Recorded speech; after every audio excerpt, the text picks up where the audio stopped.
yonent bi sallallahu alayhi wa sallam gërëm nañu suñuy ñaari waajur gërëm tamit askan bi nga xamante ni tey ñoo fi teew ngir taataan suñu déclaration bi nga xamante ni def nañu ko ci kàddu kuréel bi ñu yore mu di le mouvement ndaw du foowee dëgg. mbokk yi di jàlle képp ki nga xamante ni am na naqar ci bés yi ñu weesu ñu mën ko tuddee deuil national mu di mettit bu dal askan bi ku ne di woote partout dans le monde ngir li nga xamante ni moo dal askanu Sénégal ñuy jaale di bokk naqar bi ak képp ki nga xamante ni ñàkk na ci sa njaboot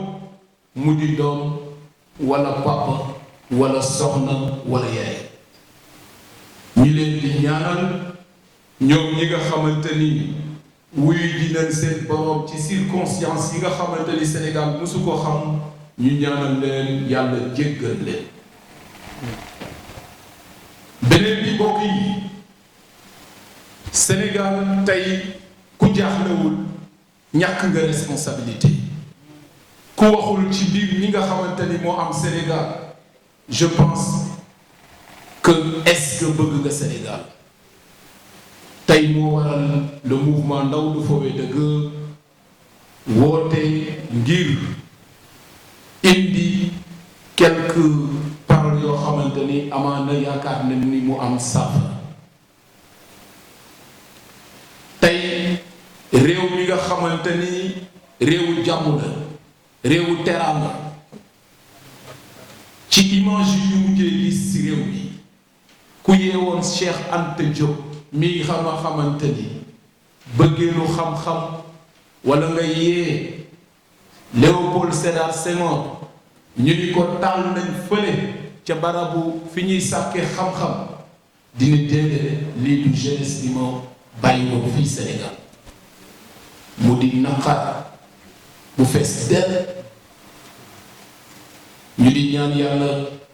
aw ay boobu am ci suñu réew yàlla bu fi amati di woowaat ndaw ñi di wax ni réew xam-xam moo koy doxal réew jàmm moo koy doxal nañu apaiser waat xol yi dalalaat jéem a xool li nga xamante ni mooy suñu alal ñun ndaw yi ñu protéger ko ñi fi nekk ci biir gouvernement bi ñu yilif ñu te ñun ñoo leen jox carte yi tax ñu yilif ñu ëllëg ñoom dañuy dem nga la ñun jeunesse bi nga xamante ni ñoo moom suñu réew nañu protéger suñu réew ci li nga xamante ni commencé nañ di ko construire ndaka la ñuy yuuxoo toujours nañu construire université yu bees nañ ñu defaral terre nañ ñu defaral BRT nañ ñu defaral ba pare ñu toj man je dis que loolu dafa war a jeex ñu conscientiser ndaw ñi ci dal boo meree nag yonent bi dafa ñu jàngal na nga dal boobu mooy tax nga am résultat boo xamante ni dana la jariñ fii ak fii ñu jëm ndax yàlla sax moo ngi condamné képp koo xamante ni day yàq loolu tax tey ak suñu kuréel bi nga xamante ni dañu ko tuddee ndaw du foowee dëgg bëgg a sax ci dëgg tey jubal far nag aay waaye parloo moo aay réew démocratie je pense que suñu yitte mooy xool ba muy wuyoo réewu démocratie ci njub ak njubal ñoo ngi woote waat jàmm ci réew jàmm nag ñaari nit ñoo ko mën a indi mooy ñi nga xamante ni dañu nekk ci pouvoir te ñu di ko tudde pouvoir parce que damay faral di wax ni pouvoir yàlla rek moo ko moom parce que pouvoir yàlla rek moo dul dey gisoon nañ fi pouvoiru Léopold Sédar Senghor gisoon nañ fi pouvoiru Abdou Diouf gisoon nañ fi pouvoiru Abdoulaye Wade tey pouvoiru Macky Sall la te ala kulli xaalin dafay jeex ñoo ngi ñaan yàlla ni ñu joxe le président de la République monsieur Macky Sall suñu réew moom mi nga xamante ni c'est le garant de la sécurité nationale ñoo ngi koy ñaan ci lépp lu mu mën a def ngir que stabilité dellu si waat ci réew mi ñun ay doomam ñun ay jarbaatam ñun ay ñoo ngi koy ñaan stabilité boobu mu sàmmal ko suñu réew di ñaan tamit ñi nga xamante ni ñoo nekk ci ujje bi bu ñu sasoo ni dañuy yàq rek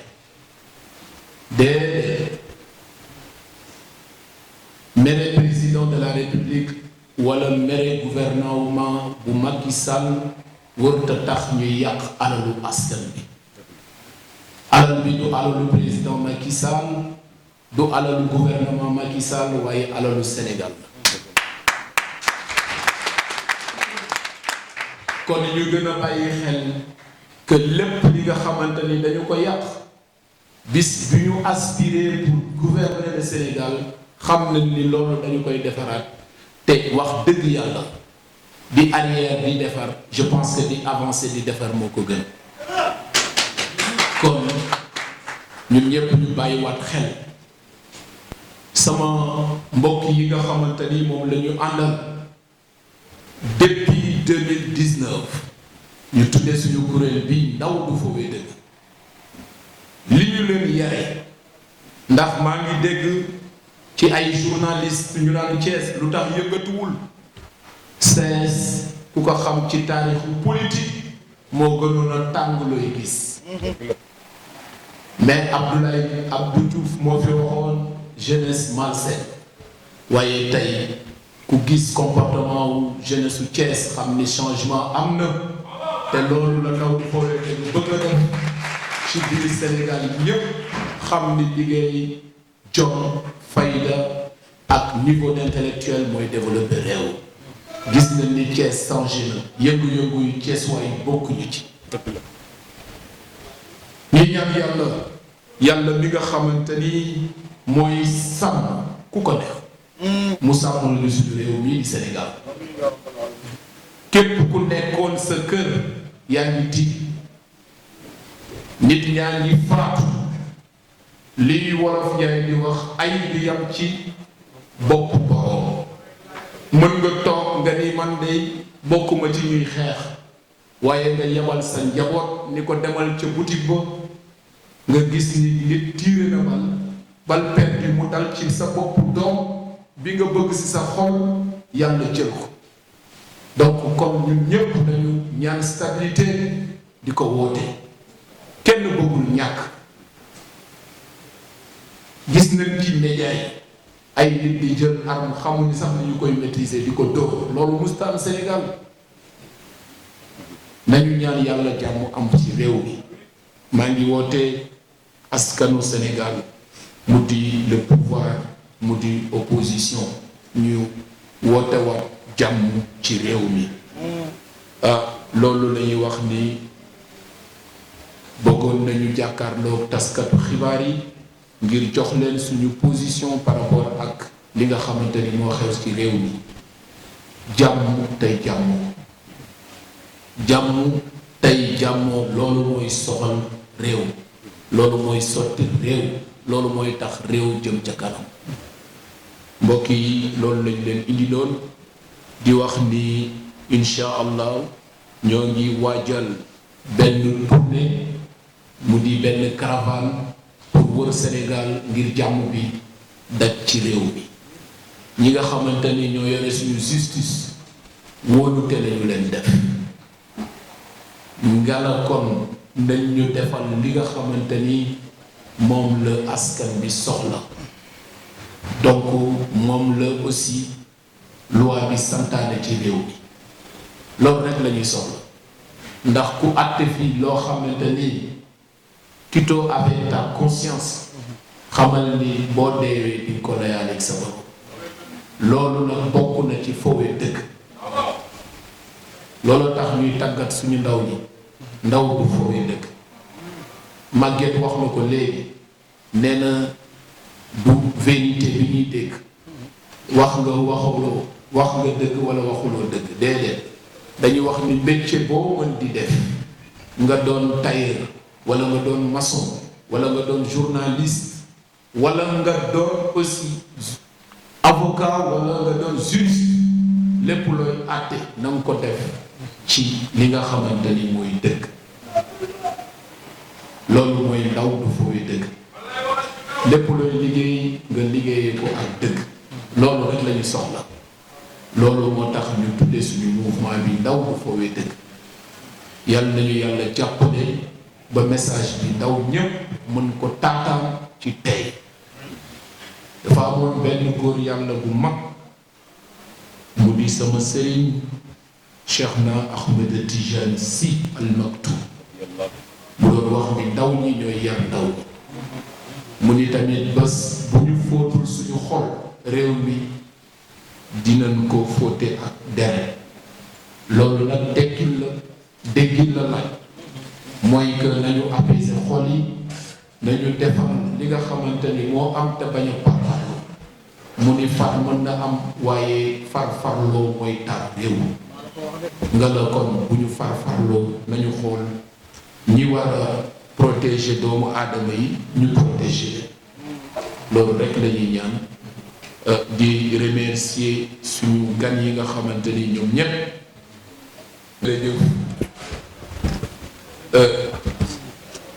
je pense que tey déclaration point de presse bi mujj naa doon cérémonie vraiment waaye tamit je pense que lii la Sénégal xam et que lii mooy jox identité Sénégal mu di waxante lu baax waaye tamit mu di jàmmoo tey jàmmalante je pense que loolu mooy idéologie Sénégal tout d'abord maa ngi masawu di baalu àq bu baax suñu mbokku taskatu xibaar yi ci heure bi ñu leen joxoon je pense que dépassé nañu ko te ñu waroon a ñëw rek def suñu déclaration Yewwi Askan Wi ku ne dellu ci say activité je pense que avant de commencer la lecture de notre déclaration visée sur la stabilité de notre pays, je vous demande solennellement et de vous présenter nos excuses. Tout d'abord, on essaie même de vous présenter notre déclaration vis-à-vis le discours qu'on a écrit. Je pense que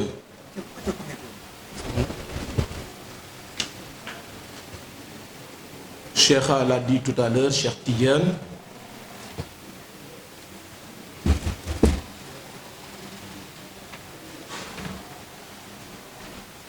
mesdames et messieurs, chers invités, chers membres du mouvement Ndaw du Fowé Deug,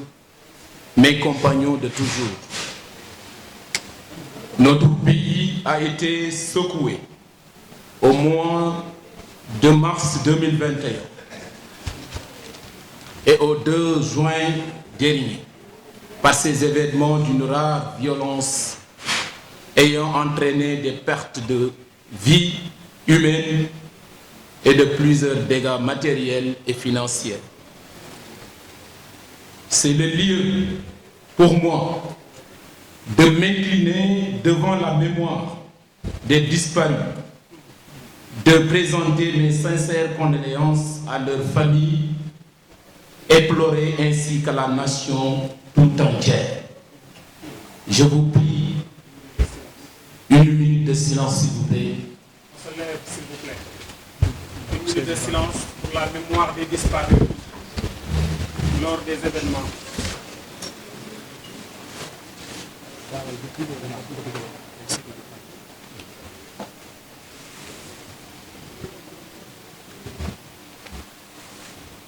Merci.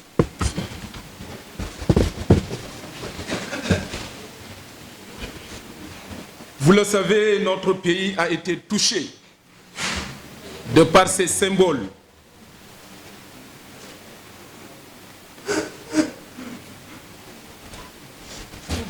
De par ses édifices publics, notamment l'université Cheikh Anta Diop de Dakar, l'université Assane Seck de Ziguinchor, entre autres, qui n'a pas mal en voyant ces scènes qui ont fini de ternir l'image de notre pays. C'est pourquoi je dis, avec vous, plus jamais ça. En tout cas, notre mouvement, dont l'objectif est d'orienter et d'encadrer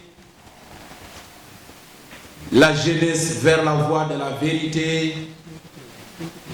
de la discipline et de la citoyenneté pour un patriotisme au service de son pays,